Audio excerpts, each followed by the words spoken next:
Good morning, students. In the last video, we have discussed about the basic 2PL protocol, two-phase logging protocol, and we have discussed what are the problems are there in the basic 2PL. One is the deadlock problem and cascading rollback problem. So to avoid that one, they have the variants of the basic 2PL or the few modifications they have done for the basic 2PL, and they have designed few more 2PL protocols. The first one is strict 2PL, and the next one is rigorous 2PL, and the next one is conservative 2PL. So let me discuss about all the variants of the 2PL. The first one is the strict 2PL, next one is rigorous 2PL and conservative 2PL. Now let me discuss about the strict 2PL. The strict 2PL is in all the all the rules are for 2PL is there. It is also there. It is an addition to the 2PL. The few rules which they have added is the addition to the 2PL. So what is the rule is that why we are facing the cascading rollback problem? Someone is writing the content, okay, and we are reading the content. Suppose someone is writing the content and we are reading, which is uncommitted.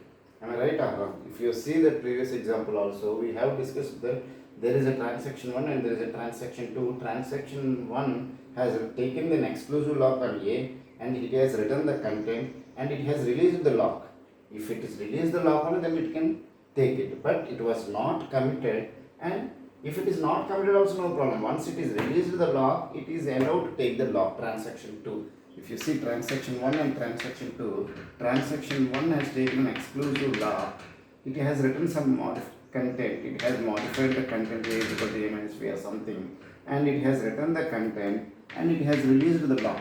Now transaction 2 is allowed to take the shared lock. Even it is allowed to take the exclusive lock, but we are just discussing about that it is doing only read operation. So it is allowed to take shared lock. So why it is happening? As the cascading rollback problem is happening, you are reading the content which is written, which is uncommitted written.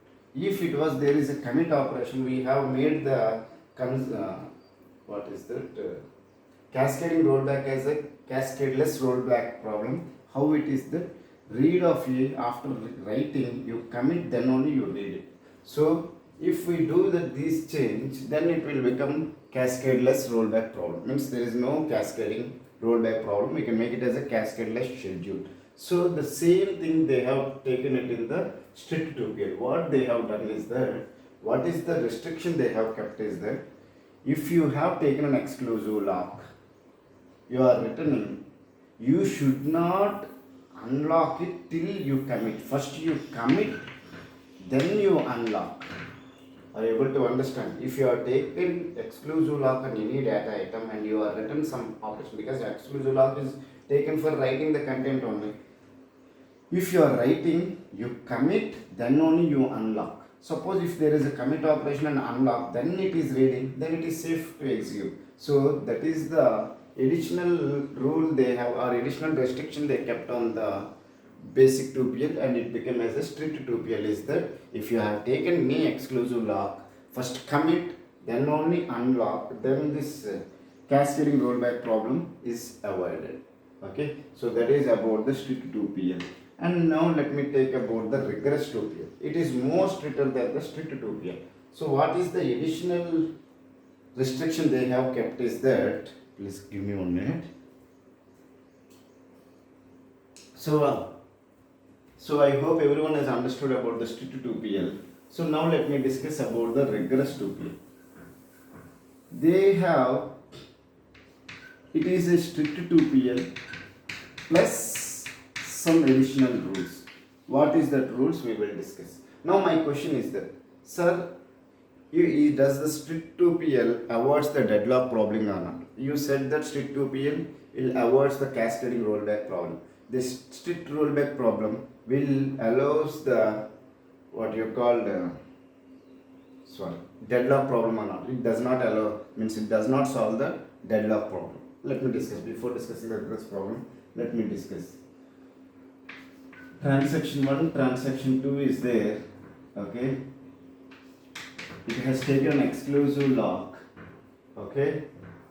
You have written and you have taken exclusive lock on B, you have written some content, okay,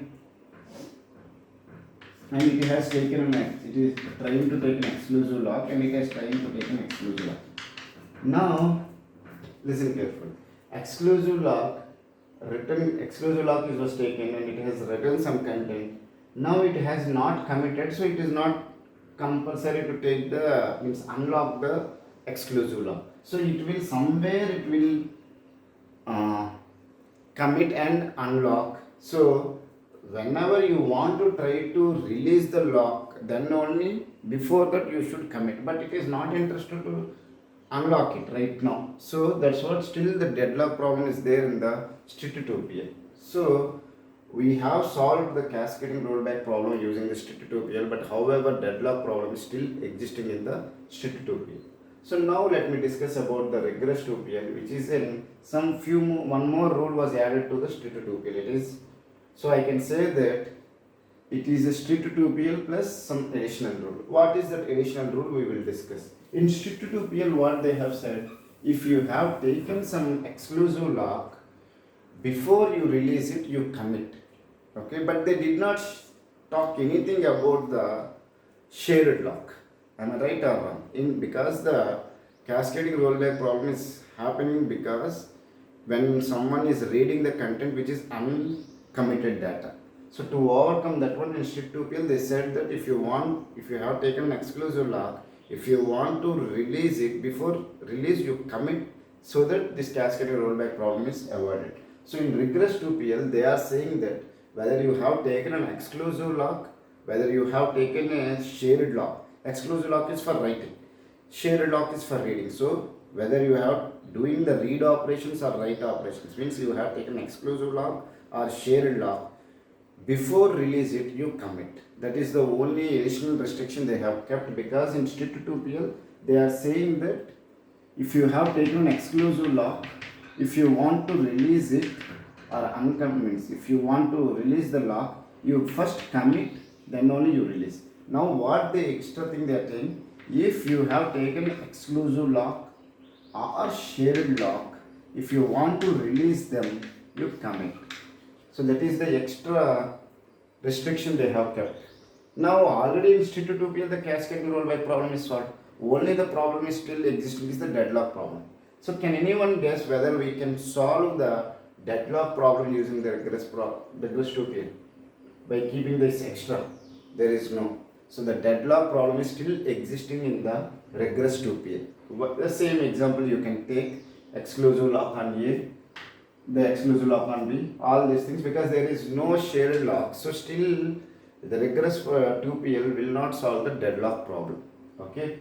So that is about the regress 2PL. Means they have tried to solve the deadlock problem, but it was not solved. So now we will discuss about the conservative 2PL. The conservative 2PL is a few more restrictions they have kept. What is the restriction they have kept is that, now if you see, please listen, there is a transaction 1, transaction 2 is there. Why the deadlock is happening? There is an exclusive lock. You are doing some operations and it has taken the exclusive lock B and it is doing some operations, and now it is trying to take the exclusive lock. It want to do the write operation. Am I right or wrong? And this is in trying to take an exclusive lock, all these things. So now please listen carefully. What is the modification they have done for the conservative 2PL to avoid the deadlock problem is that, please listen carefully. Now transaction 1, how many locks it want to take? It need to take 2 locks. One is a exclusive lock on data item A and exclusive lock on B. Similarly, transaction 2 has to take 2 locks.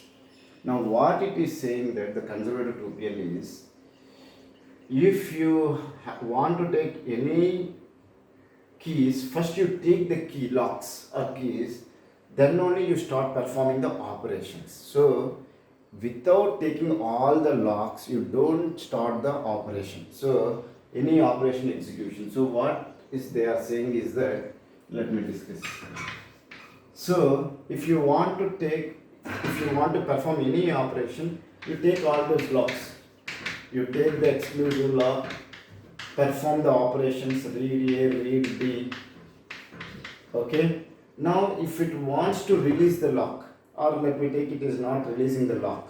Now it is trying to take the exclusive lock, and it is trying to take the exclusive lock on B on A. Now let me do this modification according to the conservative 2PL. What is the conservative 2PL is saying that if you want to perform any operation, first you take all the locks what you want to take. Transaction 1 want to take 2 locks in this example. First you take this all the locks.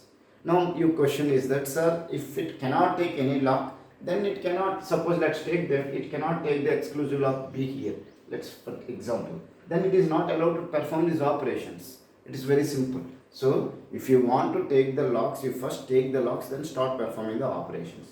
Now whether the deadlock problem is solved or not, we will discuss now. Now it has taken an exclusive lock on A and exclusive lock on B. It has written everything. It has not committed, so it is not allowed to release the locks. Now will it allowed to take the exclusive lock on B?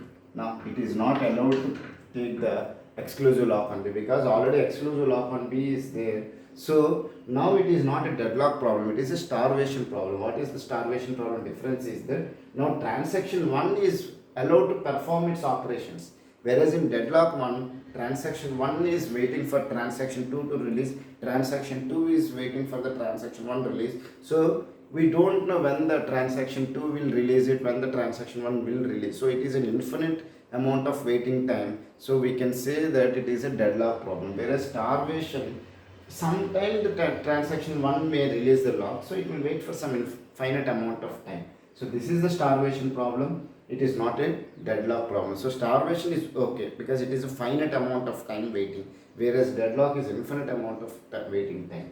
So it is not allowed. So the deadlock problem is solved in the conservative 2PL. I hope everyone has understood the strict 2PL, rigorous 2PL and conservative 2PL. In the next video, we will discuss few problems related to the strict 2PL, conservative 2PL and rigorous 2PL. Thank you.